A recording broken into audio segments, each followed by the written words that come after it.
A police officer sympathizes with a sweet homeless boy who is strangely familiar to him and shares his lunch with him. Then he meets the child's mother and realizes who he is. Jack Gordon was starving. It was the end of his shift and he should be going home for dinner. But instead, he decided to stop and pick up a hamburger at a drive-by diner. That decision was to change his life in unexpected ways. Jack paid for his lunch and picked up the 2 burgers and fries and a large soda he had ordered at the takeout window. He parked the car close by and unwrapped the first burger.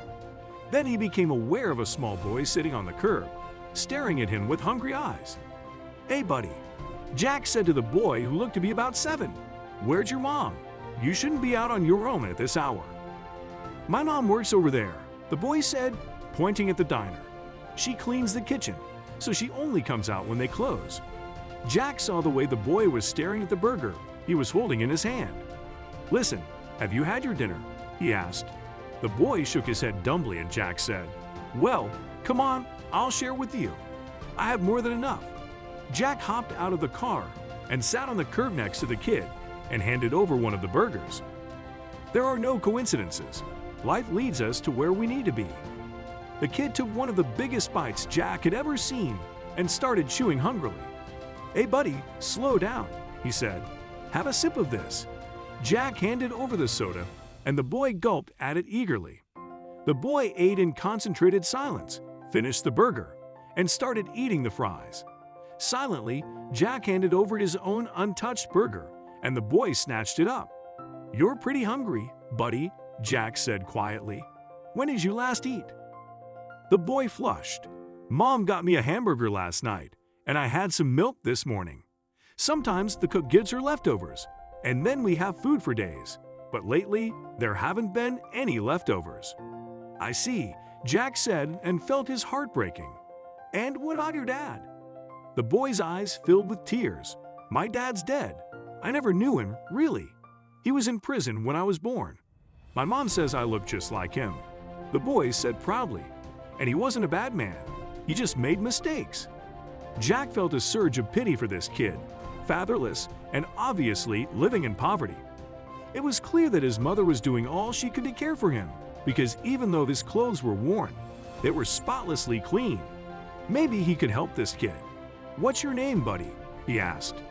The kid grinned, and something about his grin was eerily familiar. Jack Gordon," the kid said, and stuck out his hand to shake Jack's. "How did you know?" asked Jack astounded. "No," asked the kid confused. "How did you know my name?" Jack asked. "That's my name, Jack Gordon," the kid said. "My mom said my dad named me after my uncle, who was the coolest guy." "What was your father's name?" asked Jack, emotion choking his voice. "Wesley Gordon," the kid said. "He died 6 years ago, but I have his photo." The kid took a carefully folded photo out of his pocket and showed it to Jack. Through the tears clouding his eyes, Jack saw the face of his brother with his arm around a sweet-faced woman. Jack said, "I'm your uncle, boy. You're my nephew." Jack started crying as he recognized his brother in the small, astonished face looking up at his. "Let's go find your mom." Jack walked into the diner hand in hand with little Jack, much to the distress of a tired-looking woman who was cleaning the floor. "Oh no," she gasped, staring at Jack's uniform. "Is he in trouble?" "No," Jack said gently, "not at all. I'm Jack Gordon, I'm Wesley's brother, and I want to help you and Jack." Jack's mother was aghast. "You're Jack? I'm Alice, Wesley's wife. Wesley talked about you so often.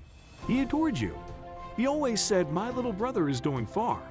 He was so proud of you and so sad you'd fallen out." Jack shook his head. "When we started down the wrong road, I guess I gave up on him. I turned away. Now, I wish I hadn't. I knew he passed away, but I didn't know he had a family." "Where do you and Jack live, Alice?" Alice blushed. "We live in my car," she explained. "I guess I haven't done such a good job as a mom, but he is in school, and he's doing well." "Well, now you and Jack will be living with me," Jack said. "I have plenty of room, and you are family.